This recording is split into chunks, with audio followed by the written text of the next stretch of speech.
तो last class में हमने कुछ 4 टेक्निक देखी थी ना। हम ऑलरेडी मिक्सचर पढ़ चुके हैं। क्या होता है mixtures? They are the combination of elements और compounds but not in a fixed ratio. कोई भी एलिमेंट कोई भी कंपाउंड मिलके मिक्सचर बना सकते हैं बट उनका रेशियो फिक्स नहीं होता कि वो कितनी क्वांटिटी में मिक्स हो रहा है। ठीक है, इसका बेस्ट एग्जांपल अपन शुगर वाटर बोल सकते हैं। शुगर प्लस वाटर, आप अलग अमाउंट में शुगर लोगे, आप अलग और आप अलग, चारों भी मिक्सचर है बट किसी का भी क्वांटिटी फिक्स नहीं है कि आप एक शुगर सॉल्यूशन बना रहे हो तो उसमें 1 चम्मच ही शक्कर डालना है, ऐसा कुछ फिक्स नहीं है। इसको जितनी डालना वो डाल सकता है। तो एक मिक्सचर वो होता है जिसके कंपोनेंट्स का कॉम्पोजिशन फिक्स नहीं होता। ठीक है, हम इस मिक्सचर को इनके कंपोनेंट्स में सेपरेट आउट कर सकते हैं। हाँ, we can separate the mixture into its constituent. जैसे शुगर सॉल्यूशन में शुगर और पानी को अलग किया जा सकता है। NaCl के सॉल्यूशन में NaCl और पानी को अलग किया जा सकता है ना। वैसे ही अल्कोहल और वाटर के मिक्सचर को भी अलग किया जा सकता है। तो उसके लिए हम कुछ टेक्निक्स पढ़ रहे हैं। All the techniques are basically physical methods. क्या बोलते हैं इसको अपन? फिजिकल मेथड्स, क्योंकि हम कोई भी केमिकल रिएक्शन नहीं करवाएंगे, कोई भी केमिकल कॉम्पोजिशन चेंज नहीं होगी, इसलिए इन मेथड्स को हम क्या बोलते हैं? Physical method. जैसे छानना, filtration is a physical method, evaporation is a physical method, boiling is a physical method, sublimation is a physical method। ठीक है, हमने 4 टेक्निक लास्ट क्लास में देखी थी। पहली टेक्निक क्या थी? इवेपोरेशन। ठीक है, इवेपोरेशन में हमने क्या देखा था कि जब भी हमारा मिक्सचर एक वोलेटाइल और एक नॉन वोलेटाइल कंपोनेंट का मिक्सचर है, वोलेटाइल मतलब जो इवेपोरेट हो सकता है और नॉन वोलेटाइल जिसका इवेपोरेशन नहीं हो सकता। जैसे अगर आप NaCl प्लस वाटर लेते हो तो हमें पता है NaCl पूरा डिसॉल्व हो जाएगा पानी में, but NaCl non volatile solute है। ये सॉल्यूट है, ये सॉल्वेंट है, right? NaCl is a solute, water is a solvent, both combines to form a solution, right? तो ये एक नॉन वोलेटाइल कंपोनेंट है, ये एक वोलेटाइल। पानी तो इवेपोरेट होता है ना, अभी तो क्लाउड्स बनते हैं और पानी गिरता है, राइट? तो पानी तो वोलेटाइल है बट NaCl नॉन वोलेटाइल है। अपन एक और एग्जांपल क्या देखा था? Dye plus water is equals to ink, शाही। डाई और पानी को मिक्स कर दो तो शाही बन जाती है। ब्लू कलर की डाई होगी तो ब्लू कलर की इंक बनेगी, ब्लैक कलर की डाई होगी तो ब्लैक कलर की इंक बनेगी। ये जीन्स भी तो ब्लैक कलर की इसलिए है ना, बिकॉज ब्लैक कलर की डाई लगी है इसमें, राइट? बट इसमें डाई जो होता है ना वो नॉन वोलेटाइल कंपोनेंट होता है, पानी आपका वोलेटाइल कंपोनेंट। अब डाई तभी तो अपन पानी में जब धूप पे कपड़ा सुखाते हैं तो फिर पानी उड़ता है ना। अरे बोला ये ब्लैक जीन्स को वहां टंगाया, अगले दिन सुबह व्हाइट हो गई है, पूरा ब्लैक कलर उड़ गया, क्योंकि डाई आपका नॉन वोलेटाइल होता है, इसलिए ये रह जाएगा, पानी उड़ जाएगा। NaCl रह जाएगा, पानी उड़ जाएगा। तो इवेपोरेशन हम तब यूज करेंगे जब हमारे कंपोनेंट में एक कंपोनेंट वोलेटाइल है, दूसरा कंपोनेंट नॉन वोलेटाइल है। समझ गए? दूसरा टेक्निक हमने क्या पढ़ा था? बताओ ना। Immiscible liquids. क्या बोल रहे हो? Separating two immiscible liquids. हम 2 इमिसिबल लिक्विड्स को लिए थे। इमिसिबल लिक्विड्स का मतलब क्या था? ऐसे 2 लिक्विड्स जो आपस में मिक्स नहीं हो सकते। उसका बेस्ट एग्जांपल क्या था? Oil and water. ऑयल और वाटर आपस में मिल तो जाएंगे बट कुछ देर बाद छोड़ दोगे ना तो ऑयल ऊपर आ जाएगा बीइंग लाइटर और पानी नीचे रह जाएगा बीइंग हेवियर। तो इसके लिए हमने यूज किया था एक सेपरेटिंग फनल। एक सेपरेटिंग फनल ऐसा फनल है जिसमें हम अपने मिक्सचर को डालेंगे, नीचे एक नॉब रहेगा। जब आप ऑयल और वाटर मिक्स करोगे ना, ऑयल बीइंग लाइटर एक अलग लेयर बना लेगा। You have to left it undisturbed। इसको कुछ देर बिना हिलाए रखना है, तभी ऑयल अपना अलग लेयर बनाएगा और वाटर अपना अलग लेयर बनाएगा। यहाँ वाटर है, ठीक है? आप नॉब खोल के वाटर को अलग कर सकते हो, ऑयल ऊपर रह जाएगा। इसको बोलते हैं separating using a separating funnel. इसका प्रिंसिपल क्या है कि एक तो वो दोनों लिक्विड इमिसिबल होनी चाहिए, दूसरा एक लिक्विड हैवी होनी चाहिए, दूसरी लिक्विड लाइट होनी चाहिए, तभी तो एक ऊपर रहेगी दूसरी नीचे रहेगी। तो यहाँ पे अपन ने क्या देखा था, डेंसिटी लिक्विड की अलग अलग होनी चाहिए, एक भारी होगी तो एक हल्की होगी। डेंसिटी का मतलब वही भार होता है ना। थर्ड टेक्निक हमने क्या देखा था,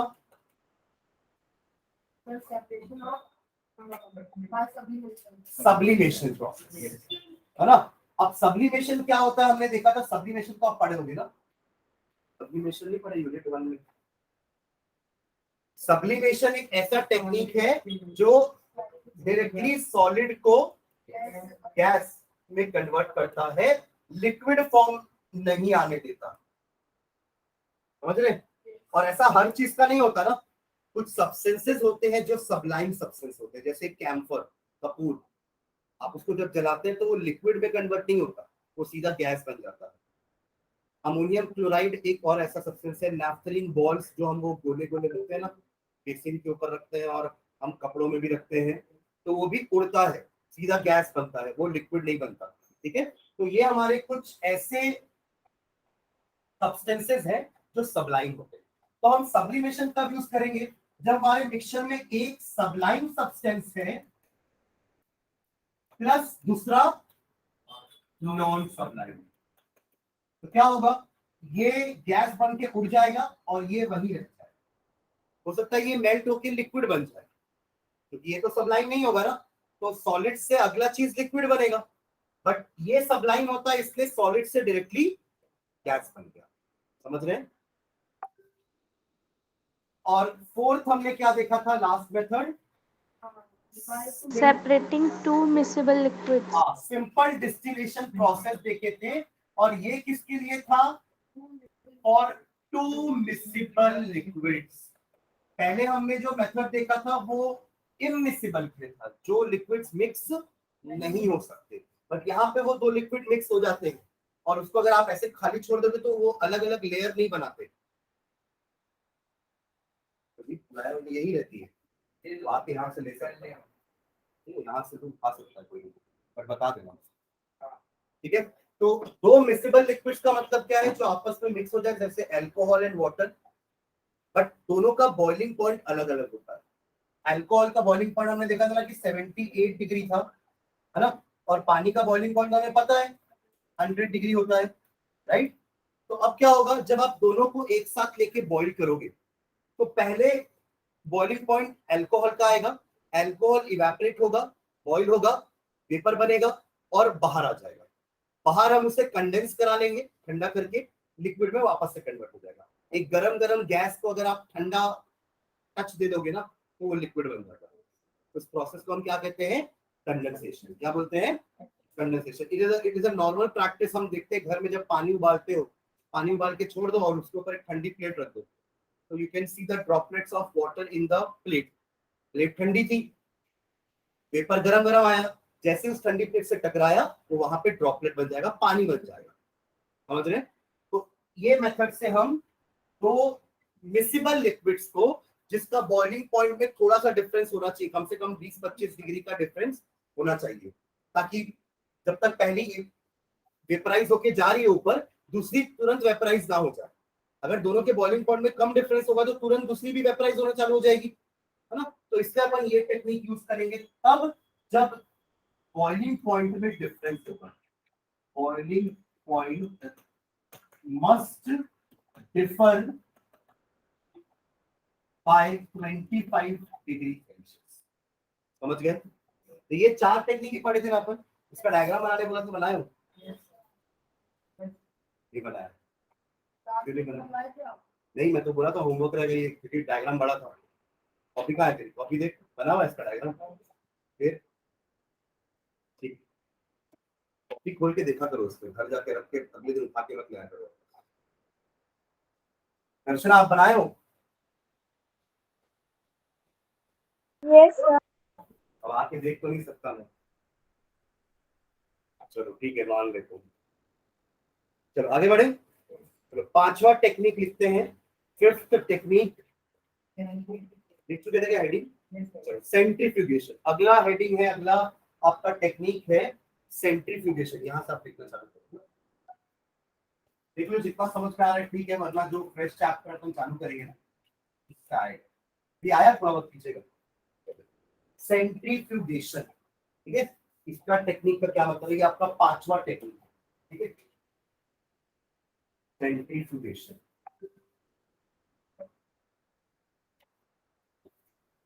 इसमें लिखना, this is a method for separating, this is a method for separating,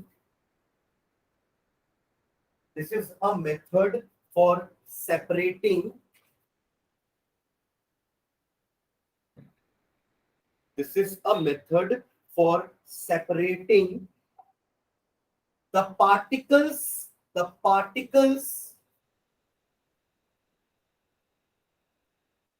suspended in a liquid, particles suspended in a liquid, particles suspended in a liquid, suspended in liquid का मतलब है वो लिक्विड में फैले हुए अलग अलग जगह पे यूनिफॉर्मली।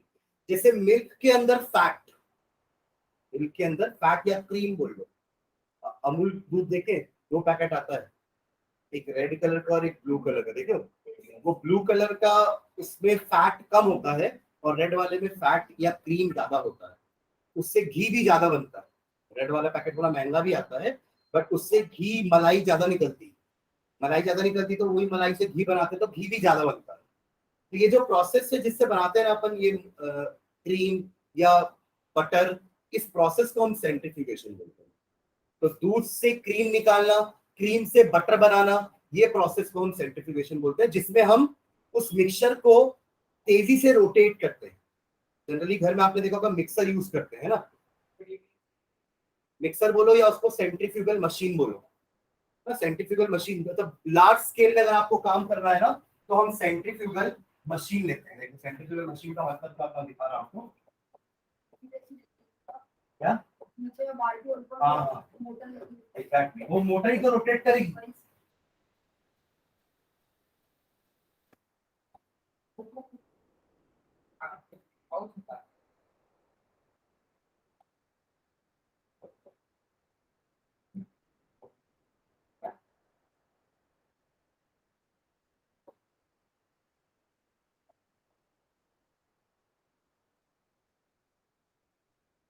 ऐसी कुछ होती है, ये देख सकते हैं आप लोग, ये वाला देख सकते हैं, मतलब इसके अंदर अपन रोटेट कराते हैं उनको हाई स्पीड में, है ना। ब्लड की टेस्टिंग के लिए भी हम ये मशीन यूज करते हैं, ये सब वही है। देखो ये टेस्ट ट्यूब्स है, इसमें ब्लड भरा हुआ है ना, तो ब्लड में कुछ अगर इम्प्योरिटी सस्पेंडेड है, आप कभी ब्लड डोनेट करने आते हैं ना तो वो तुरंत आपसे लेके तुरंत किसी और को नहीं दे देते, उस ब्लड का कुछ टेस्टिंग होता है, प्यूरिफिकेशन होता है, ठीक है। ये कुछ है सेंट्रीफ्यूगल मशीन, देख रहे ऊपर मोटर नीचे एक बड़ा सा कंटेनर है, इसके अंदर कंटेनर के अंदर वो मिल्क डालेंगे, वो तेजी से रोटेट करवाएगा और आपको क्रीम अलग करके देगा। अब इसका प्रिंसिपल क्या है, जो अलग हो रहा है ना क्रीम, जैसे अपन मिल्क से क्रीम अलग कर रहे हैं तो क्रीम आपका लाइटर होता है, इसलिए वो ऊपर आ गया, घुमाने से वो ऊपर आ गया और आपका मिल्क जो है वो नीचे रह जाएगा, ठीक है। सेंट्रीफ्यूगल मशीन, ठीक है। तो क्या लिखे हैं, this is a method for separating the particle suspended in a liquid, full stop. These solid particles can be separated, these solid particles can be separated, these solid particles can be separated with the help of a machine known as, with the help of a machine known as, with the help of a machine known as, known as centrifugal machine. Machine का नाम है centrifugal machine.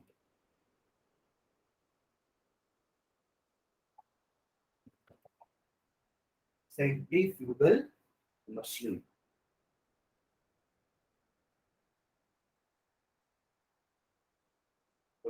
the machine can be rotated at a very high speed, The machine can be rotated at a very high speed. The machine can be rotated at a very high speed. The machine can be rotated at a very high speed.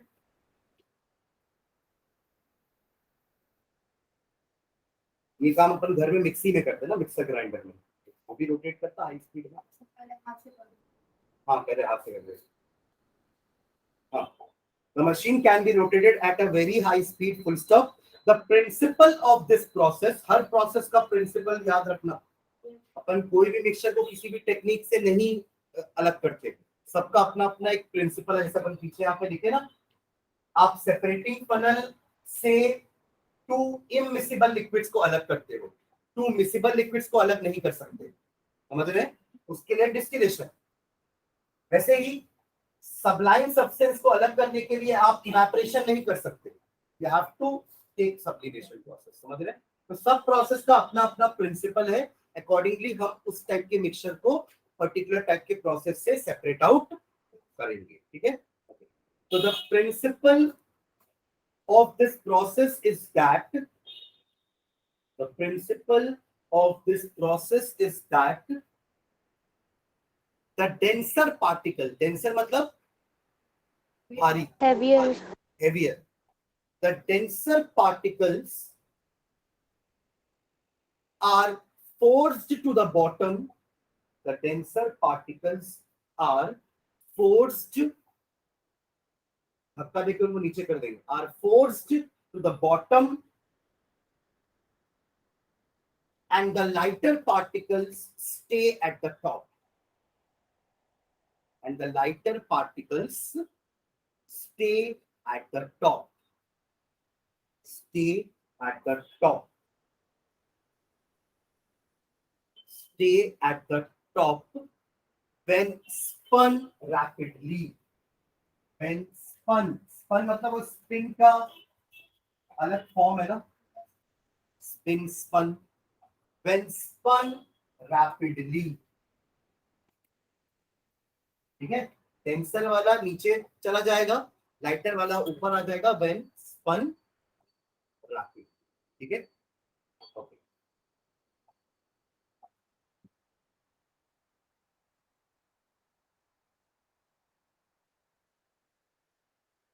तो उसका करके next time में application लिखना है इसका कुछ। Sir, can you please repeat? The machine can be rotated at a very high speed. ये line हो गई थी? Yes, sir. The principle of this process is that the denser particles are forced to the bottom and the lighter particles stay at the top when spun rapidly. ठीक है? Yes, sir. Okay, चलो application लिखना, ऐसी side में डालना application, इसका use कहाँ कहाँ पे होता है इस प्रोसेस का। फर्स्ट पॉइंट लिखना, हाँ फर्स्ट पॉइंट एप्लीकेशन का, this is used in dairies and homes, this is used in dairies, dairy समझते हैं ना, जहाँ मिल्क प्रोडक्ट अगर मिलता है उसको डेयरी बोलते हैं। This is used in dairies, DAIRIES, dairies and homes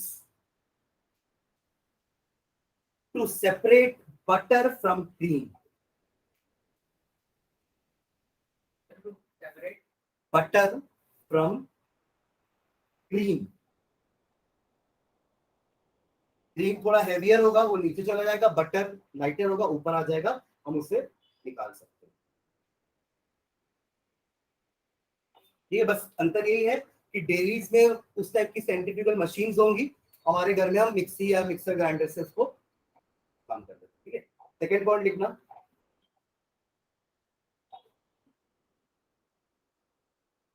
washing machine में भी तो घुमा के कपड़ा हुआ है, देखते हैं ना, कभी लिखो, it is used in washing machines,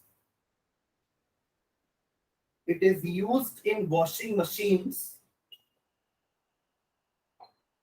it is used in washing machines to squeeze out water from wet clothes. To squeeze out water from wet clothes.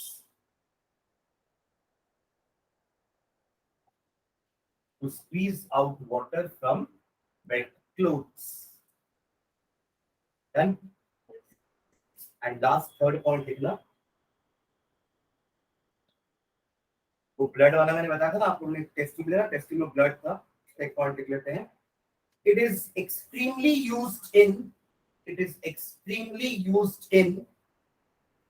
It is extremely used in diagnostic laboratories. Diagnostic. Diagnostic का मतलब क्या होता है? पता है ये word सुने कभी? पैथोलॉजी लैब में लिखा रहता है. एक का तो नाम ही है SRL डायग्नोस्टिक्स. सुना है नाम? समता कॉलोनी में है SRL डायग्नोस्टिक्स. डायग्नोस्टिक लेबोरेटरीज का मतलब क्या होता है? एक्चुअली डायग्नोस का मतलब होता है कुछ ढूंढना, कुछ फाइंड करना. आपको अगर बीमारी है तो डॉक्टर आपको देख के तुरंत नहीं बता पाएगा, वो कुछ टेस्ट लिखता है. ब्लड टेस्ट करा के आओ, यूरिन टेस्ट करा के आओ, कई बार वो स्टूल टेस्ट भी बोलते हैं. स्टूल मतलब वो पॉटी का टेस्ट. बोलेगा डब्बा लेके पॉटी करके उसको ना लेकर होता है. हंस क्या रहा है, होता है टेस्ट, पॉटी का टेस्ट ना. मतलब अगर कुछ आपके इंटेस्टाइन में प्रॉब्लम है तो वो वही कराएगा टेस्ट, तभी तो पता चलेगा कि आपकी पॉटी में क्या आ रहा है बाहर. समझ रहे? तो stool test, urine test, blood test, इन सब चीजों से वो डायग्नोस करते हैं, चेक करते हैं कि आपको क्या बीमारी है. ठीक है, तो वो इस मशीन की हेल्प से करते हैं. ठीक है, मतलब वो मटेरियल समझ में आ जाएगा क्या, कुछ ब्लड में कुछ और तो नहीं है, कुछ वॉर्म्स तो नहीं है, यूरिन में कुछ वॉर्म्स तो नहीं है, या कुछ ऐसा कुछ सस्पेंडेड पार्टिकल जो यूरिन को मतलब आपके किडनी को पोल्यूट कर रहा है. किडनी से ही यूरिन बन के आई है बाहर, तो जो किडनी में होगा वही यूरिन में होगा. अगर यूरिन में कुछ इंप्योरिटीज होंगी तो हमको समझ में आ जाएगा किडनी में ये प्रॉब्लम है. समझ रहे ना? तो डायग्नोस्टिक लेबोरेटरीज में इन मशीनों से हम उन सस्पेंडेड पार्टिकल्स को अलग करते हैं. ठीक है, ओके. तो it is extremely used in diagnostic laboratories, pathology lab बोलते हैं इसको ना, for different test of bloods and urine. For different test of blood and urine वगैरह. Different test of blood and urine. मुझे याद आ गया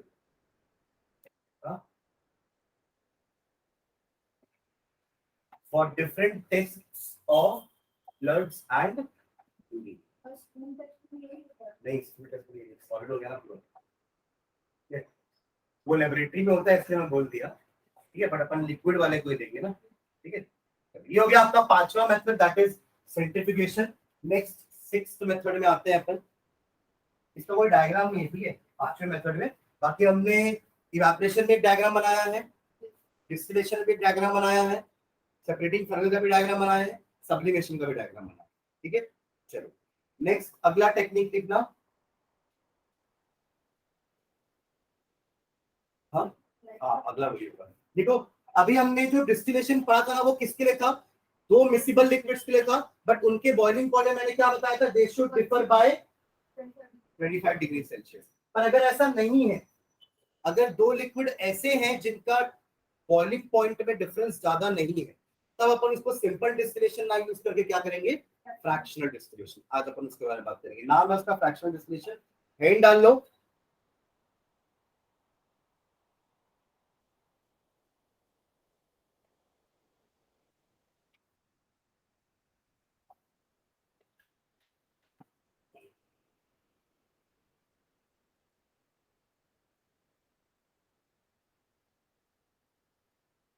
फ्रैक्शनल डिस्टिलेशन हेडिंग डाल दिए ना. फ्रैक्शनल, वो सिंपल डिस्टिलेशन था. फ्रैक्शन का मतलब समझते हैं क्या होता है? फ्रैक्शन का मतलब काफी, मतलब हम एक चीज को अलग अलग पार्ट्स में बांट देते हैं, उसको फ्रैक्शन बोलेंगे. अगर मैं एक ही एप्पल को लूं और अकेले खा लूं तो वो गलत हो जाएगा ना. अब उसको मैं चार पार्ट में बांट दिया, 1/4 कर दिया, दैट इज अ फ्रैक्शन. मैंने उसको चार पार्ट में बांट दिया. ठीक है, ओके. तो यहाँ भी हम यही करने वाले हैं. हम अपने डिस्टिलेशन फ्लास्क को ना फ्रैक्शंस में बांटने वाले। आप लोगों को फ्रैक्शन, आपको सिंपल डिस्टिलेशन याद है? सिंपल डिस्टिलेशन में क्या हो रहा था? हाँ, याद दिलाऊं?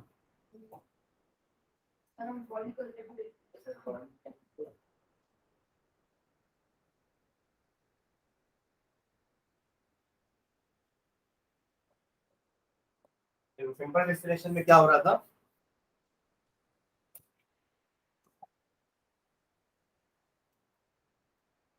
ये आपका डिस्टिलेशन फ्लास्क था, यहाँ पे दोनों लिक्विड थी, वो लिक्विड बॉइल हो गई, यहाँ कंडेंसर था, कंडेंसर में वापस से लिक्विड बन गई, यहाँ पे कलेक्ट हो गई। समझ रहे हैं? तो यहाँ आपका फ्लास्क जो है ना, पूरा फ्लास्क वो एक ही है, उसको हमने अलग अलग पार्ट में डिवाइड नहीं किया। ठीक है, पर अब फ्रैक्शनल डिस्टिलेशन में हम ऐसा फ्लास्क लेंगे जो अलग अलग पार्ट में डिवाइडेड होगा, फ्रैक्शंस में होगा। ठीक है, तो समझते हैं, पहले लिख लो थोड़ा सा, फिर अपन आगे बढ़ते हैं। लिखना इसमें, for separating two miscible liquids, for separating two miscible liquids, two और मोर भी हो सकता है, जरूरी नहीं कि हमेशा टू ही हो। फॉर सेपरेटिंग टू और more miscible liquids, for separating two or more miscible liquids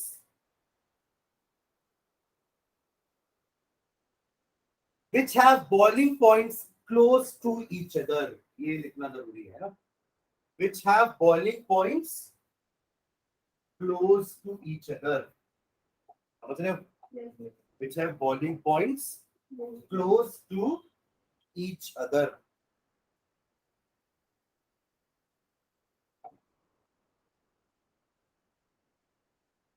We use fractional distillation process. We use fractional distillation process. क्योंकि यहाँ पे सिंपल डिस्टिलेशन फेल हो जाएगा, दोनों के वेपर्स मिक्स हो जाएंगे। समझ रहे हो? क्योंकि पहले का वेपर बाहर निकला नहीं होगा और दूसरा वेपराइज होना चालू हो जाएगा, क्योंकि डिफरेंस ज्यादा नहीं है बॉइलिंग पॉइंट में। एक मान लो 70 डिग्री है, दूसरा मान लो 80 डिग्री है। एक का बॉइलिंग पॉइंट 70 है, जैसे 70 डिग्री पहुंचा, एक लिक्विड बॉइल होना चालू हो गया, इसके वेपर्स बनने चालू हो गए, और उसके वेपर बाहर निकलने ही वाले थे, उतने देर में 80 डिग्री पहुंच गया टेम्परेचर। आप तो नीचे हीट कर ही रहे हो, है ना? जैसी 80 डिग्री पहुंचा, दूसरे के वेपर भी चालू, तो आप रोक नहीं पाओगे दोनों को मिक्स होने से, तो मतलब नहीं देगा, प्रोसेस करने का टाइम वेस्ट। समझ रहे? तो जब भी बॉइलिंग पॉइंट में ज्यादा डिफरेंस नहीं है दोनों लिक्विड के, तो हम फ्रैक्शनल डिस्टिलेशन यूज करेंगे। ठीक है, लिखना है इसमें नीचे, in this method, in this method, in this method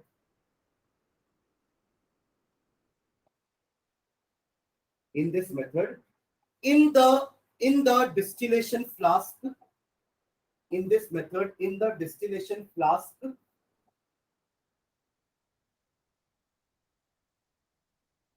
some obstructions are provided, some obstructions, obstruction मतलब समझते हैं, बैरियर। जैसे अगर आपको पता है कि ये रोड में बहुत, ये रोड बिजी रोड है, लोग बहुत चलते रहते हैं यहाँ पे, मतलब तो अपन वहाँ पे स्पीड ब्रेकर्स बना देते हैं ताकि लोग गाड़ी तेज ना चला सके इस रोड में। जनरली आप लोग देखेंगे आपके स्कूल के सामने एक स्पीड ब्रेकर रहता ही है। उसका कारण है ना कि आप लोग जब निकलेंगे छुट्टी होगी स्कूल की, तो आप लोग के उस रोड पे ज्यादा तेजी से कोई गाड़ी ना जाए, तो that is a kind of obstruction, right? तो वैसा ही कुछ ऑब्स्ट्रक्शन ना हम यहाँ पे वेपर्स को देने वाले। तो in this some obstructions are provided to the passage of vapors, to the passage of vapors। समझ रहे हो क्या बोल रहा हूँ? ताकि वो कंडेंसेशन ना पहले ही हो जाए। देखो क्या बोल रहा हूँ,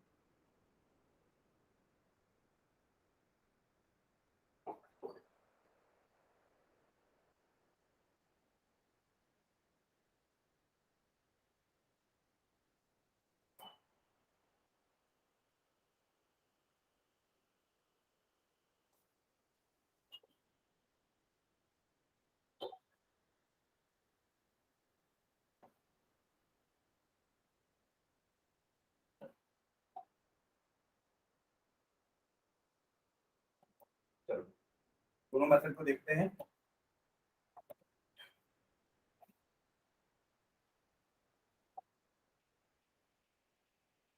ये आपका डिस्टिलेशन फ्लास्क, जैसे वहां पे था ना राउंड बॉटम फ्लास्क लिए थे, हमने यहाँ पे वो दोनों लिक्विड का मिक्सचर यहाँ डाल दिया।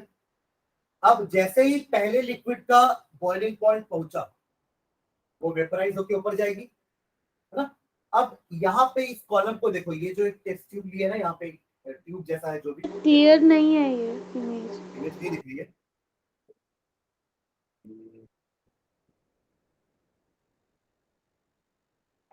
और देखता हूँ,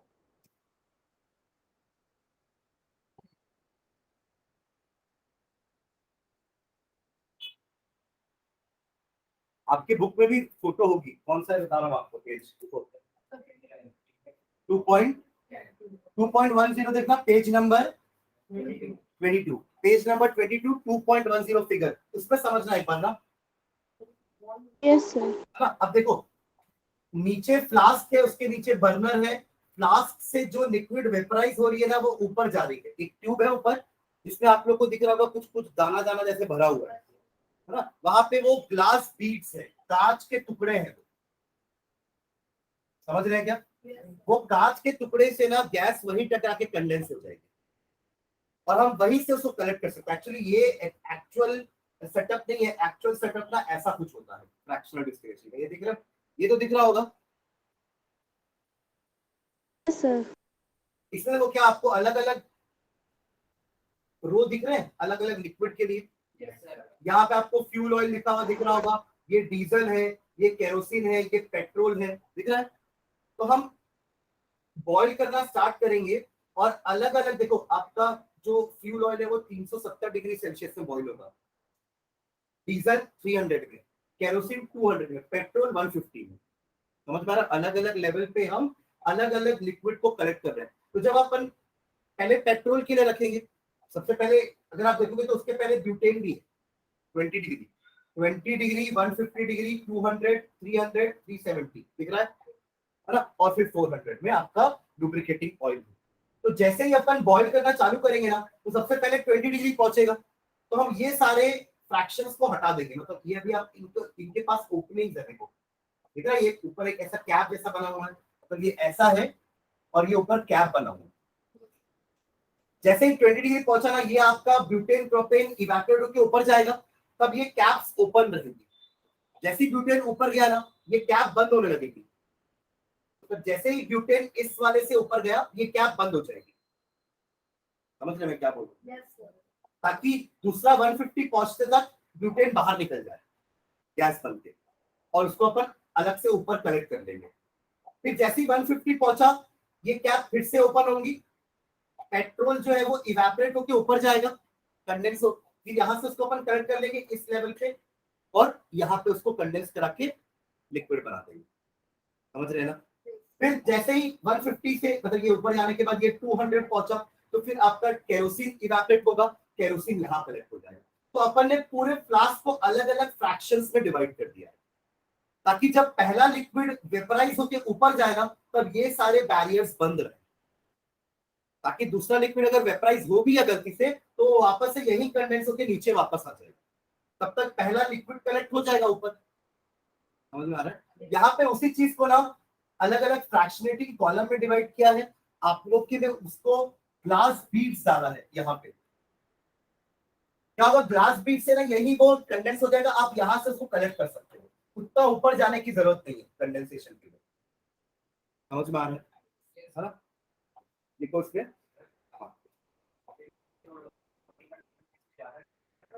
हाँ है, एक्चुअली क्या होता है ना, यहाँ पे हमारी बहुत सारी लिक्विड्स है, अपन सिंपल डिस्टिलेशन में 2 लिक्विड यूज करते हैं, बट ये पता है किसका हो रहा है, ये क्रूड ऑयल का हो रहा है। अपन को समंदर के नीचे से क्रूड ऑयल मिलता है ना, आप लोग पढ़े होगे ना, कोयला आपको लैंड के नीचे से मिलेगा, फॉसिल फॉसिल फ्यूल पढ़े ना, कोल एंड पेट्रोलियम।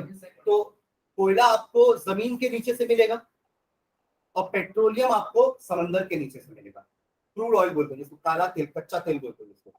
वो क्रूड ऑयल में बहुत सारे लिक्विड्स का मिक्सचर होता है, उसमें पेट्रोल भी है, उसमें डीजल भी है, उसमें केरोसिन भी है, उसमें वैक्स भी है, उसमें वो प्रोपेन ब्यूटेन भी है, लुब्रिकेटिंग ऑयल भी है, बहुत सारे का मिक्सचर होता है वो काला वाला क्रूड ऑयल।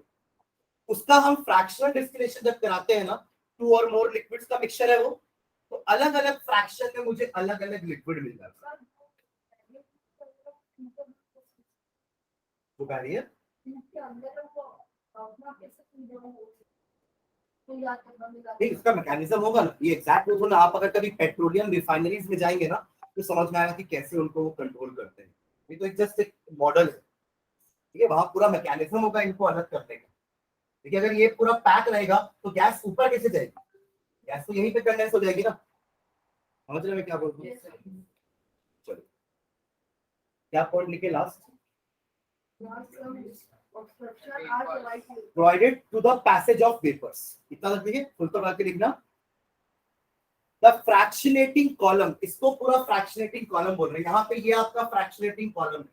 आपकी बुक में भी जो लंबा सा ट्यूब बना हुआ है ना डिस्टिलेशन फ्लास्क के ऊपर, उसको हम क्या बोल रहे हैं, fractionating column, ठीक है। लिखो the fractionating column is a tube, the fractionating column is a tube, the fractionating column is a tube packed with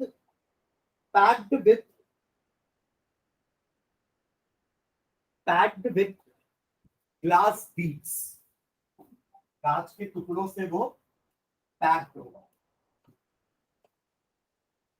glass beads, ठीक है, ताकि वो वहीं पे कंडेंस हो जाए और अपन उसको कलेक्ट करें डायरेक्टली, वो कंडेंसर तक ना जाए, ठीक है। Glass beads, full stop. these beads beads, Can you please repeat? the fractionating column is a tube packed with glass beads, full stop. These beads provide surface for these beads provides surface for these beads provides surface for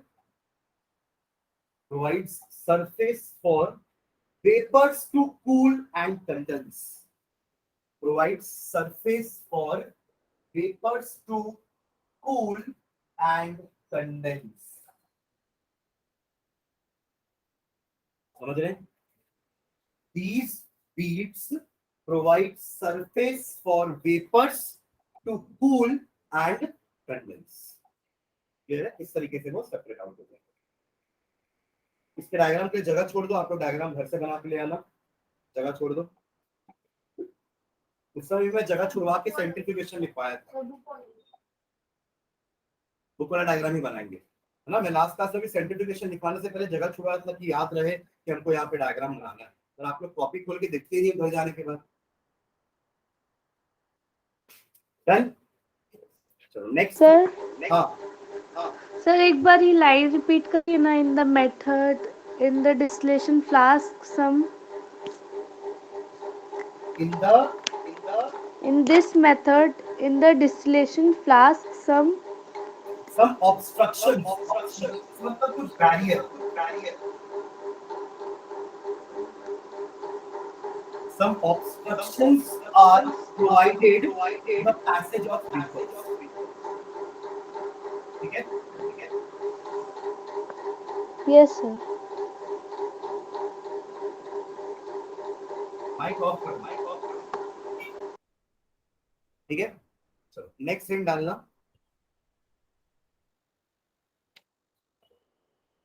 हाँ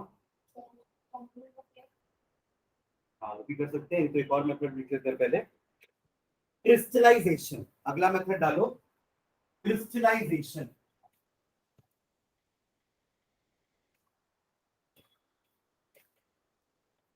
crystallisation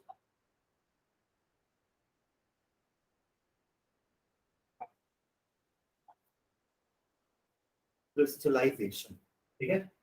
इसका क्या मतलब है, देखो हमने evaporation पढ़ा है ना। अगर आपको सॉल्ट और वाटर में से सॉल्ट को अलग करना है तो आप इवेपोरेशन करो, सॉल्ट रह जाएगा, पानी उड़ जाएगा, आपको ग्लास के अंदर नमक चिपका हुआ दिखेगा, समझ रहे हैं। ऐसा ही कुछ मेथड ना क्रिस्टलाइजेशन में भी होता है। आप लोग चाशनी बनते हुए देखते हो, चाशनी कैसे बनती है, आप पानी में शक्कर डालते हो, पर क्योंकि गर्म पानी में डालते हो तो शुगर और ज्यादा घुल जाएगी उसके अंदर, लेकिन नॉर्मल पानी में शुगर कम घुलेगी, पर आप जब गर्म पानी करते तो और ज्यादा शक्कर घुल सकती है। समझ में आ रहा है मैं क्या बोल रहा हूँ?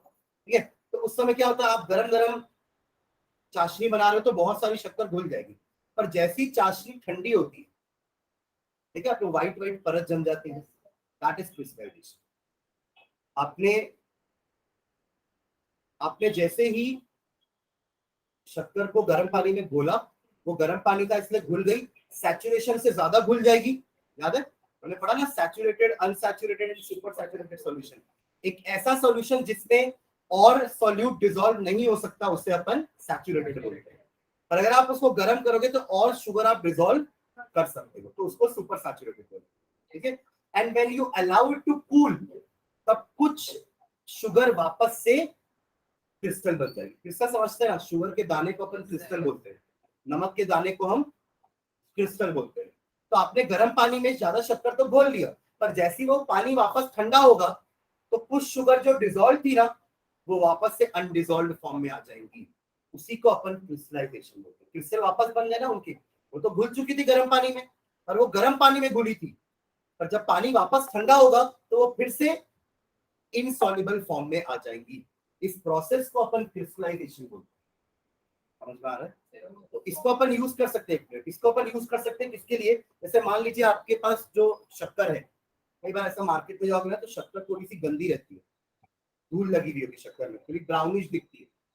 तो आप क्या करो, उसको आके पानी में घोलो, तो जितनी भी शक्कर होगी वो तो घुल जाएगी, घुल जाएगी ना शक्कर। बट आपका जो डस्ट है वो तो नहीं घुलेगा, डस्ट नीचे जमा हो जाएगा पानी में।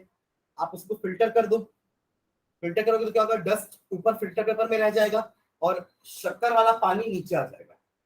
अब उस शक्कर वाले पानी को हीट करो, समझ रहे, and then you allow to cool, और शक्कर डाल के उसको हीट करो and then allow to cool, तो शक्कर वापस से जम जाएगी, मतलब कि क्रिस्टल के फॉर्म में आपको शक्कर वापस मिल जाएगी।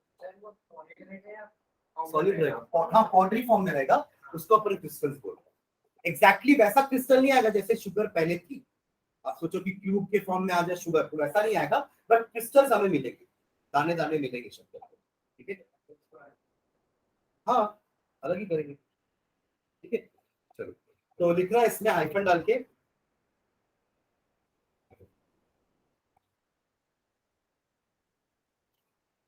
the solids can be purified, शक्कर सॉलिड थी ना, पर मटमैली थी, उसमें धूल था, उसको प्यूरिफाई करना। The solids can be purified by crystallization method. The solids can be purified by crystallization method. By crystallization method.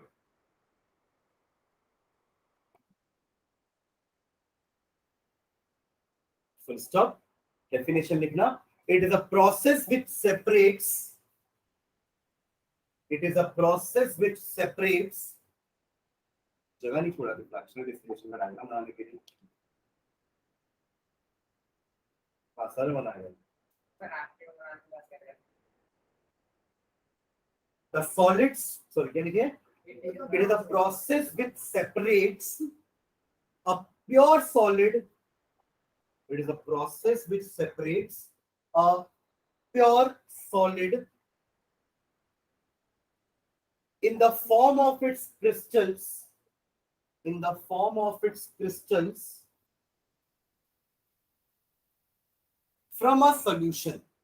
वो तो शक्कर का पूरा सॉल्यूशन बन चुका है ना, पर आप उसको क्रिस्टल के फॉर्म में रिकवर करोगे फ्रॉम दिस प्रोसेस। ठीक है, it is a process which separates a pure solid in the form of its crystals from a solution. Clear है?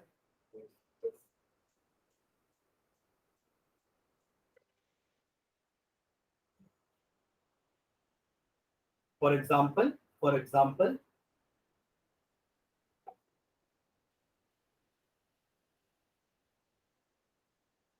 purifying sugar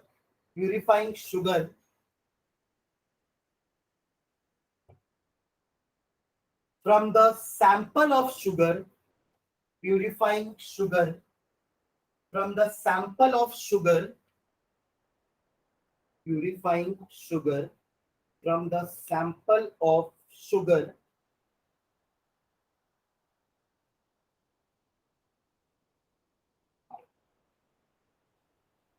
purified sugar or sample of sugar containing chalk powder or dirt as impurity.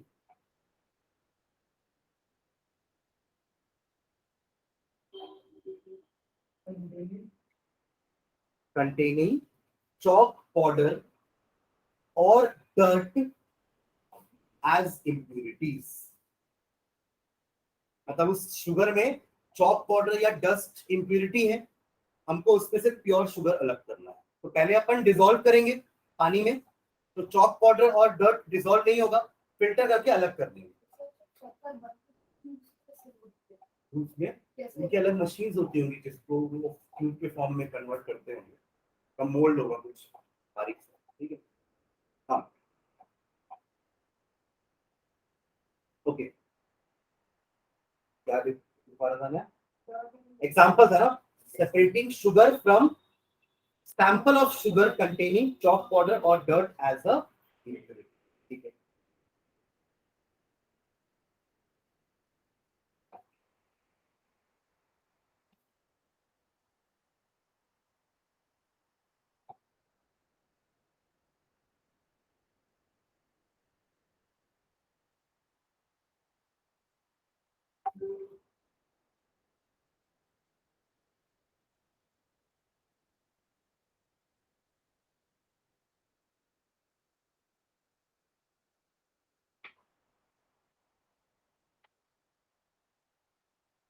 एक line और लिखना.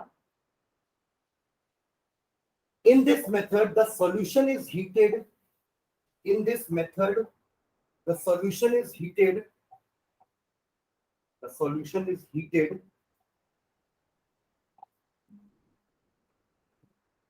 to saturate the solution. To saturate the solution. अगर आप heat करोगे तो थोड़ा पानी इवैपोरेट हो जाएगा, पानी कम हो जाएगा ना. आपने पहले क्या किया, शुगर में पानी में वो शुगर को, वो गंदी शुगर को डिसॉल्व कर दिया, इम्प्योर शुगर को आपने पानी में डिसॉल्व कर दिया, तो जितना भी शुगर था वो तो डिसॉल्व हो गया और चॉक पाउडर और डर्ट रह जाएगा. आपने उसको फिल्टर कर दिया, उससे chalk powder dirt filter paper में रह गया. अब जो आपके पास सोल्यूशन आया है वो अच्छी शुगर का या प्योर शुगर का सोल्यूशन, राइट.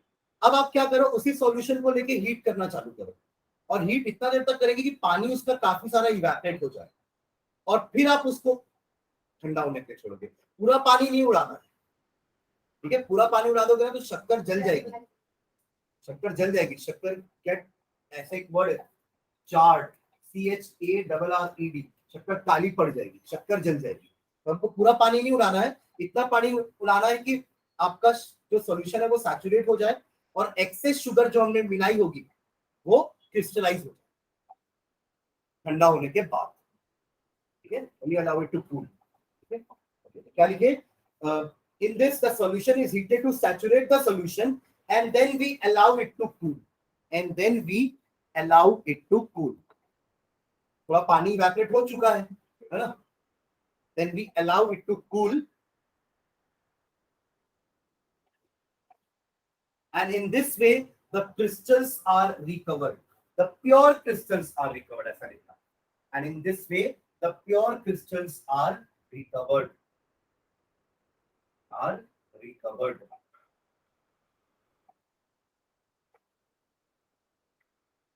ठीक है, अगला मेथड इसी में लिखना. नेक्स्ट,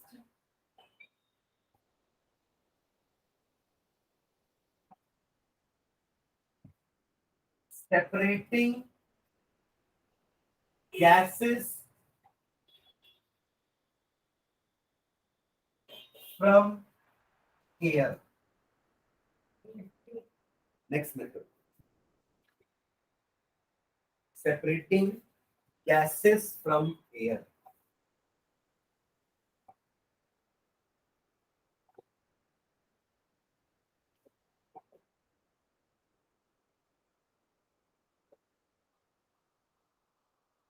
क्या होता है, air is a mixture of gas बोलते हैं ना.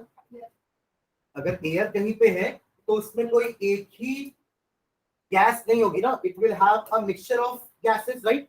फिगर नंबर बुक देखो, वही आता फिगर 2.12 पेज नंबर 23, सब देख रहे हैं? ये शायद विजिबल नहीं होगा, जयती दर्शना, यस सर। बुक में देखना, ठीक है। Figure number yes sir. 2.12 page number 23। अब क्या कर रहे हैं अपन, air is a mixture of different gases, like हो सकता है उसमें O2 है, हो सकता है क्या हो गई, है ना, उसमें CO2 है, उसमें नाइट्रोजन हो सकता है, उसमें आर्गन एक गैस आती है वो भी हो सकती है। तो हम इनको अलग अलग कैसे करेंगे, समझ रहे हैं? यही आपका टॉपिक है, सेपरेटिंग गैसेस फ्रॉम मिक्सचर या air. Air is a mixture of gas, ठीक है। अब उसके लिए क्या करेंगे, पहले हम क्या करें ना, देखो एयर तो आपकी होमोजीनियस है, आप अलग नहीं कर सकते ऐसे कि चलो ये ऑक्सीजन अलग हो गया, ये आर्गन अलग हो गया, ऐसा नहीं कर सकते, राइट। तो पहले हमको क्या करना पड़ेगा, उस एयर को लेना पड़ेगा और लिक्विड में कन्वर्ट करना पड़ेगा। The very first step is to convert air into liquefied air, तब उसको हम क्या बोलते हैं, लिक्विफाइड एयर। एलपीजी को बोलते हैं ना, लिक्विफाइड पेट्रोलियम गैस। पहले तो वो गैस थी, पेट्रोलियम गैस नाम था उसका, आपने उसको क्या कर दिया, लिक्विड में कन्वर्ट कर दिया, तो अब उसका नाम क्या है, एलपीजी, लिक्विफाइड पेट्रोलियम गैस। तो आपने एयर लिया, उसको लिक्विफाइड एयर में कन्वर्ट कर दिया। कैसे कन्वर्ट करेंगे, दो तरीका है, by applying pressure and bye lowering temperature. अरे गैस को लिक्विड में कन्वर्ट करते हैं ना कंडेंसेशन करके, तो ठंडा करते हैं, मतलब टेम्परेचर लोअर करना। और दूसरा तरीका अपन ने देखा था एलपीजी कैसे बना, आपने पेट्रोलियम गैस को बहुत हाई प्रेशर में सिलेंडर के अंदर भर दिया, सिलेंडर है ना घर में रेड वाला, उसके अंदर पेट्रोलियम गैस को बहुत हेवी प्रेशर में भरा गया है, और जब हाई प्रेशर देते हैं तो गैस लिक्विड में कन्वर्ट हो जाती है। उसके लिए हमने यहाँ पे क्या लिया, देखो आप फिगर में ध्यान देना, फिगर में पहला चीज फिल्टर लगा हुआ है। फिल्टर का मतलब क्या है, एयर ही आए, डस्ट अंदर ना आए। तो ये फिल्टर एयर को अंदर आने देगा, डस्ट को यही रोक देगा, समझ रहे हैं, पहला पॉइंट। उसके बाद जब ये प्यूरिफाइड एयर अंदर जाएगी, तो आप देखो सेकेंड वाले ब्लॉक में कुछ इस टाइप का कुछ दो वो लगा हुआ है, ऐसा पिलर टाइप का, है ना, ऐसा जो अंदर ऐसा प्रेस होगा, ठीक है, प्रेस होगा मतलब अपन ने एयर को प्रेशराइज किया। इससे क्या होगा, आपकी एयर जो है थोड़ी सी गर्म होगी। क्यों गर्म होगी, आप जब हाथ से रगड़ते हो तो गर्म होता है कि नहीं हाथ, यहाँ पे अपन एयर को ऐसे दबा दबा के ना एयर के मॉलिक्यूल्स को एक दूसरे से टकरा रहे हैं, पोल्यूशन हो रहा है एयर के मॉलिक्यूल, तो वो गर्म एयर हो जाएगी। अब उस गर्म एयर को हम अगले वाले ब्लॉक में, जो ये वाला ब्लॉक आपको दिख रहा है जिसमें ऐसा स्पाइरल स्पाइरल बना हुआ है ना, वहां पे ठंडा पानी है, फ्रीजिंग कोल्ड वाटर इन, ऐसा कुछ लिखा हुआ देखो, वो ठंडा पानी अंदर जा रहा है और यहाँ से बाहर आ रहा है, उसका बस पानी का यही काम है, उससे क्या पाइप ठंडा रहेगा, वो जो स्पाइरल वाला पाइप बना है वो ठंडा रहेगा। जैसे ही ये गर्म एयर उस ठंडे पाइप से टकराएगी तो वो क्या हो जाएगी, कंडेंस, लिक्विड बन जाएगी। क्या बन जाएगी, लिक्विड। अब आपको मिलेगा कोल्ड कंप्रेस एयर, अब वो लिक्विड फॉर्म में आ चुकी है, समझ रहे हैं? ये दोनों टेक्निक से स्टेप 1 स्टेप 2 से हमने एयर को लिक्विफाई कर दिया है। Am I clear? अगला जो ब्लॉक है ना, उसमें हमने एक सेपरेटर लिया है जो कि ना इस टाइप की गैस को अलग करेगा। इसमें और इसमें क्या फर्क है, O2 और CO2 में? O2 एक एलिमेंटल एयर है, एलिमेंटल मतलब एक ही एटम या एक ही एलिमेंट से बनी है, but carbon dioxide elemental air नहीं है, इसमें कार्बन भी है और इसमें ऑक्सीजन भी है, तो अपन ने उसको अलग कर दिया, carbon dioxide out as dry ice, ठीक है, क्योंकि हमको एलिमेंटल एयर को अलग करना है, एलिमेंटल गैसेस को अलग करना है, ऑक्सीजन, आर्गन, नाइट्रोजन, ऐसे अलग हो, ठीक है। तो अब यहां से सिर्फ CO2 बाहर चला गया, और क्या यहाँ पे लिक्विड एयर दिख रहा है, लिक्विड एयर दिख रहा है सबको, यहाँ पे लिखा होगा यहाँ पे ब्लॉक में, और वो लिक्विड एयर अब जाएगी कहाँ पे, फ्रैक्शनल डिस्टिलेशन कॉलम में। फ्रैक्शनल डिस्टिलेशन याद है, अभी पढ़े थे। अब आपके पास जो एयर है ना, वो लिक्विफाइड एयर है, जिसके अंदर लिक्विड ऑक्सीजन है, उसके अंदर लिक्विड नाइट्रोजन है, उसके अंदर लिक्विड आर्गन है, समझ रहे हो क्या? अब इन सारी लिक्विड को जिसका बॉइलिंग पॉइंट ज्यादा डिफरेंस नहीं होगा उसको अपन फ्रैक्शनेटिंग कॉलम में डालेंगे, जो अपन वो पेट्रोलियम के लिए देखे थे ना, वैसे ही कॉलम आपका अगला ब्लॉक है जहां से अपन को अलग अलग हाइट पे अलग अलग लिक्विड गैस मिलती जाएगी। देखो आपके में लिखा होगा यहाँ पे liquid oxygen, argon out, nitrogen out, ऐसा लिखा है। वो अलग अलग हाइट पे, जैसे अलग अलग हाइट पे वहां पे पेट्रोलियम, पेट्रोल, डीजल, केरोसिन मिल रहा था ना, वैसे यहाँ पे अलग अलग हाइट में हमें liquid oxygen, liquid argon, liquid nitrogen मिलता जाएगा। समझ रहे? In this way we can separate all the gases from air. तो पहला step is to convert air into liquid air, and second step is fractional distillation of that liquid air. उससे अलग अलग height पे आपको अलग अलग लिक्विड गैसेस मिल जाएंगी। क्लियर है? तो ये वाला डायग्राम आप लोग बनाएंगे बुक से, कोई 2.12, इसमें थोड़ा बहुत कंटेंट लिख लो, नीचे हेडिंग डाल लेना बस। देखो इसमें air is a mixture of gases. Air is a mixture of many gases. Air is a mixture of many gases. Air is a mixture of many, बहुत सारी gases, many gases.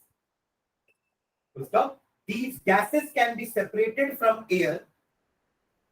These gases can be separated from the air. These gases can be separated from the air. These gases can be separated from the air by fractional distillation. By fractional distillation. यहाँ तक clear है? हमें पता है fractional distillation के लिए तो मुझे लिक्विड्स चाहिए। वो डिस्टिलेशन फ्लास्क में तो लिक्विड को हीट करते ना अपन, तो पहले एयर को लिक्विड में कन्वर्ट करना पड़ेगा। समझ रहे हैं? तो क्या लिखे हैं? These gases can be separated from air by fractional distillation. Full stop. Next sentence लिखना। In this, the air is cooled. In this, the air is cooled. In this, the air is cooled. In this, the air is cooled and compressed by applying pressure. In this, the air is cooled and compressed, cooled and compressed by applying pressure. और cool कैसे करेंगे? Temperature decrease करके। Cooling का मतलब तो वही होता है ना, टेम्परेचर डिक्रीज करना।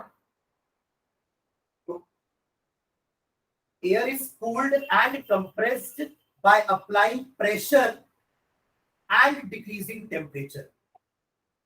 And decreasing temperature.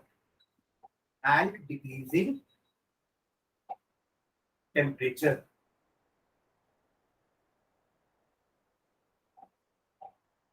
Full stop. Air will be compressed to form liquid air. Air will be compressed to form liquid air. Air will be compressed to form liquid air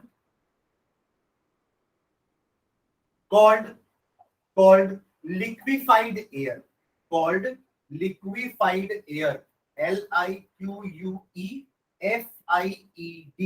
liquefied air बोलते हैं उसको।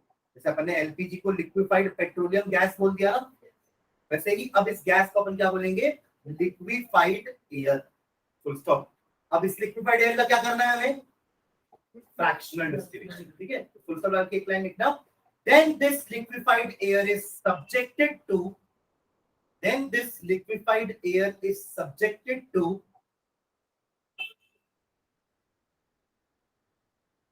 Then this liquefied air is subjected to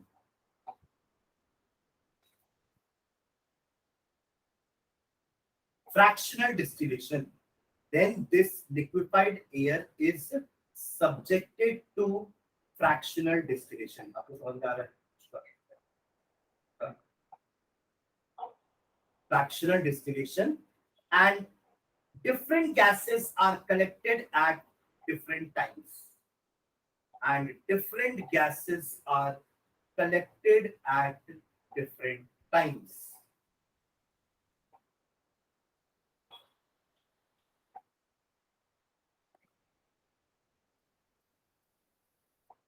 Are collected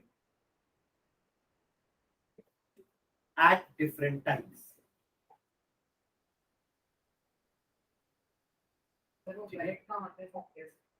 अलग अलग beaker में देखो ना, diagram देखिए पर गैस नहीं मतलब वो लिक्विड के फॉर्म में कनेक्ट हो रहे हैं, फिर वो लिक्विड को अपन गैस में कन्वर्ट कर देंगे वापस। सिलेंडर में तो अपन हाई प्रेशर में गैस को भरते हैं, पेट्रोलियम गैस को, तो बन जाती है एलपीजी। फिर जब आप गैस चालू करते हो ना, नॉब घुमाते हो ना गैस चालू करने के लिए, तो वो गैस का प्रेशर जो अंदर लिक्विड भरा हुआ है उसका प्रेशर कम हो जाता है, तो वो गैस बन के बाहर आती है। हाँ, पर वो भी स्टोर लिक्विड के फॉर्म में ही होता है। अब देखो ये बड़ा सा सिलेंडर बाहर लगा होगा, ये अगर आप इधर भी जाओगे ना NHMMI के बाहर एक बहुत बड़ा सा सिलेंडर लगा हुआ है, उसके अंदर ऑक्सीजन है, लिक्विड ऑक्सीजन हाई प्रेशर में भरा हुआ। तो जैसे प्रेशर रिलीज करोगे नॉब घुमा के, तो वो गैस बन जाएगा। आप इनहेल तो गैस ही करोगे ना, और वो लिक्विड फॉर्म में स्टोर करते हैं।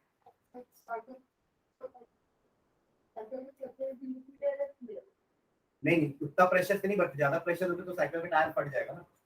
एक पर्टिकुलर प्रेशर देना पड़ेगा, तो ना कि मैं ऐसे बैठे बैठे ऐसे ताली बजाया, प्रेशर तो दे रहा हूँ, तो ये गैस कन्वर्ट हो जाएगी लिक्विड, ऐसा नहीं। You have to give some high pressure, ठीक है।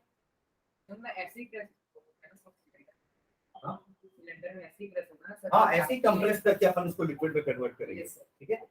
चलो इसका डायग्राम आपको बना लेंगे, है ना। और एक छोटा सा इतना फ्लो चार्ट भी दिया होगा आपकी बुक में, फ्लो चार्ट दिया है क्या, उधर साइड में दिया है क्या है, पेज नंबर, हाँ उसी में पेज नंबर 22 में फ्लो चार्ट दिख रहा है, उसमें ऊपर लिखा है एक बॉक्स। फ्लो चार्ट समझते हैं कि कैसे फ्लो हो रहा है, पहले क्या करेंगे फिर बाद में क्या करेंगे उसके बाद क्या करेंगे, तो फ्लो चार्ट भी बनाएंगे, ठीक है। तो ये दोनों की अपन जगह छोड़ेंगे, flow chart and diagram. Diagram वो वाला लंबा सा जो डायग्राम दिया हुआ है, ठीक है, और फ्लो चार्ट उसके बगल वाला। और देखो वो टेबल में ना उस सबका बॉइलिंग पॉइंट भी दिया होगा, नीचे एक टेबल दिया है छोटा सा, 2-3 रो का टेबल है, उसमें अगर आप देखोगे ना सबसे ज्यादा बॉइलिंग पॉइंट आपको ऑक्सीजन का दिखेगा, ठीक है ना, -183 डिग्री सेल्सियस। -183 बड़ा होगा ना, -186 से माइनस में नंबर जितना बड़ा दिख रहा है आपको उतना छोटा होता है ना। -5 इज ग्रेटर देन -10, राइट। तो वैसे ही -183 सबसे ज्यादा होगा, फिर आर्गन में देखो -186 है और नाइट्रोजन का -196 है। देख रहे हो इनका बॉइलिंग पॉइंट में डिफरेंस, देख रहे हो कितना कितना है, 3 डिग्री 10 डिग्री। तो आप सिंपल डिस्टिलेशन तो कर ही नहीं सकते, you have to do fractional distillation, समझ रहे हैं। चलो नेक्स्ट थिंग डालो, लास्ट सेपरेशन टेक्निक है,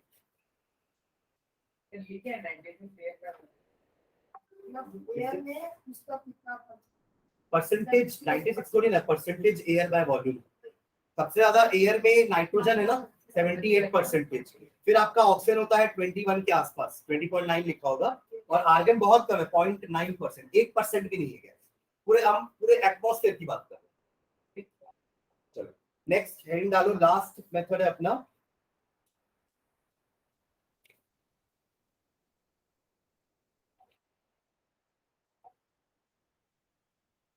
क्रोमैटोग्राफी। क्रोमैटोग्राफी, क्रोमा वर्ड सुना है कभी? क्रोमा का मतलब ना कलर होता है, क्रोमा मींस कलर। क्रोमोसोम्स नहीं पढ़ते थे क्या, क्रोमोप्लास्ट, सॉरी क्रोमोप्लास्ट, अगर क्रोमो मतलब कलर होता है, तभी तो जो क्लोरोप्लास्ट होता है वो क्रोमोप्लास्ट के अंदर आता है। और एक लीकोप्लास्ट पढ़े थे, कलरलेस प्लास्टिड्स। प्लास्टिड्स अपन दो टाइप के पढ़े थे, एक क्रोमोप्लास्ट और एक लीकोप्लास्ट। क्रोमोप्लास्ट आर कलर्ड प्लास्टिड जिसके अंदर क्लोरोप्लास्ट आएगा, और लीकोप्लास्ट इज अ कलरलेस प्लास्टिड, ठीक है। तो क्रोमा मींस क्या होता है, कलर, ठीक है। अब क्या होता है देखो, हम जब भी एक इंक लेते हैं, इसको अपन लिखेंगे बाद में, मैं समझा दे रहा हूँ आपको, ठीक है, प्रोसेस समझा रहा हूँ, समझ लो प्रोसेस।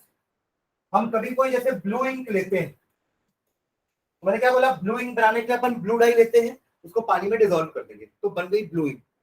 पर कभी भी वो ब्लू डाई में ना सिर्फ ब्लू कलर ही नहीं होता है, इट हैज गॉट मैक्सिमम तो ब्लू कलर ही होगा, बट थोड़ा सा रेड कलर और थोड़ा सा ब्लैक कलर भी होता है। समझ रहे? थोड़ा सा रेड और थोड़ा सा ब्लैक कलर बहुत कम क्वांटिटी में होता है, ठीक है। तो अब आप इस ब्लू इंक से ब्लू, रेड और ब्लैक को कैसे सेपरेट करेंगे? मैंने आपको बोल दिया कि ये लो एक ड्रॉप इंक, एक बूंद इंक दिया मैंने आपको। अब बोलूंगा इसका ब्लू कलर अलग करो, इसका ब्लैक कलर अलग करो और इसका रेड कलर अलग करो। तो अपन क्रोमैटोग्राफी से ये काम कर सकते हैं। कैसे करेंगे देखना, मेथड कैसा है। हम एक जार लेंगे, ठीक है। उस जार में ना, उस जार में भी डालने से पहले एक फिल्टर पेपर लेंगे। फिल्टर में समझते हैं? फिल्टर पेपर में पेंसिल से यहाँ पे एक लाइन बनाएंगे थोड़े से हाइट पे, गैप देने के बाद, और उस लाइन के बीच में ना वो इंक का ड्रॉप डाल दूंगा मैं, समझ गए? अब ये आपका एक जार है, जार के अंदर पानी भरा हुआ है और इस फिल्टर पेपर को मैं यहां टंगा दूंगा। डुबाना नहीं है, पूरा टंगाना है, ताकि सिर्फ ये जो लाइन है ना, ये पेपर की लाइन इससे जस्ट टच करे, पूरा डुबाना नहीं है उसको। द लाइन जो हमने पेंसिल से ड्रॉ करी है ना, जिसके ऊपर इंक का ड्रॉपलेट है, that line should just touch this water level, समझ गए? अब फिल्टर पेपर की एक प्रॉपर्टी होती है कि वो सोखता है, पानी को सोखेगा वो, तो पानी इसके ऊपर चढ़ना चालू करेगा, चढ़ेगा पानी, सोख के पानी ऊपर चढ़ेगा, ठीक है। तो जब पानी ऊपर चढ़ेगा तो वो इंक को डिसॉल्व करते हुए चढ़ता है ऊपर। अब हर कलर का सॉलिबिलिटी अलग अलग होता है, पहले कोई और डिसॉल्व होगा, फिर बाद में कोई दूसरा कलर डिसॉल्व होगा, फिर बाद में तीसरा कलर डिसॉल्व होगा। तो इस तरीके से जब ये पानी पूरा ऊपर चढ़ेगा ना, तो आपको तीन अलग अलग जगह पे तीन स्पॉट्स दिखेंगे, एक रेड कलर का, एक ब्लू कलर का और एक ब्लैक कलर का। क्योंकि अलग अलग कलर की सॉलिबिलिटी पानी में अलग अलग होती है, हर कलर एक ही टाइम पे डिसॉल्व नहीं होता। हो सकता है red colour takes more time to dissolve in water then black and blue colour. तो अकॉर्डिंगली आपको तीन अलग अलग कलर के स्पॉट्स मिल जाएंगे। So in this way we have separated blue color into blue, black and red. समझ रहे हैं? तो जहां भी ऐसा पिगमेंट अपन कलर के लिए यूज करते हैं, कलर पिगमेंट, जैसे क्लोरोफिल बोलते हैं ना, chlorophyll is a pigment, it is a green colour pigment, जिसके कारण आपके लीव्स को ग्रीन कलर मिलता है, राइट? जितने भी आपके प्लांट के ग्रीन पार्ट्स हैं वो सब क्लोरोफिल के कारण ही है, समझ रहे हैं? तो जहां पिगमेंट आया मतलब that is a colour, that is related to some colour, ठीक है। तो chromatography is a technique in which we separate different components of a colour, ठीक है। इसको लिखेंगे अपन नेक्स्ट क्लास में। आज जो मैंने 2-3 फिगर बनाने बोले वो बना के लेके आना, ये लास्ट टेक्निक है। इसके बाद अपन लास्ट टॉपिक पे जाएंगे इस चैप्टर के, that is physical and chemical change. पूरे नेचर में जितने भी चेंजेस होते हैं ना, परिवर्तन होते हैं, वो दो टाइप के होते हैं, फिजिकल एंड केमिकल। बर्फ पिघलना फिजिकल चेंज है, खाना बनाना केमिकल चेंज है, समझ रहे हैं? इसको फिजिकल चेंज क्यों बोला मैंने? क्योंकि यहाँ पे सिर्फ बर्फ सॉलिड से लिक्विड हुआ, बट यहाँ पे तो प्रॉपर उस खाने का कॉम्पोजिशन चेंज हो गया ना। आपने प्लांट्स कैसे बनाते हैं खाना? CO2 और H2O लेते हैं और उसको कन्वर्ट कर देते हैं ग्लूकोज, स्टार्च में। मतलब आपने लिया CO2 H2O और बन गया स्टार्च, नई चीज बन गई ना। बट यहाँ पे तो क्या हो, बर्फ पिघला, पानी बना, पानी का फॉर्मूला भी H2O है, बर्फ का फॉर्मूला भी H2O है। No new substances are formed in a physical change, और केमिकल चेंज में कोई नई चीज बनती है, समझ रहे हैं? तो लास्ट टॉपिक हमारा फिजिकल चेंज केमिकल चेंज रहेगा, इसको अपन नेक्स्ट क्लास में करते हैं, ठीक है। डायग्राम बना के लेते हैं नेक्स्ट क्लास में। चैप्टर का थ्योरेटिकल पार्ट खत्म करते हैं, फिर क्वेश्चन आंसर बचेंगे बस, ठीक है। तो इस चैप्टर का टेस्ट भी वो 20 से लेके 25 के बीच में होगा। बायो का मैं आज मार्क्स आप लोगों को बता दूंगा शाम को, वो चेक हो गया, मैं आपको नंबर दे दूंगा, ठीक है। मेरे को ऐसे याद नहीं, तो तू ऐसे भी ऑनलाइन लिखा था पेपर, तो भरोसा भी नहीं ऑनलाइन।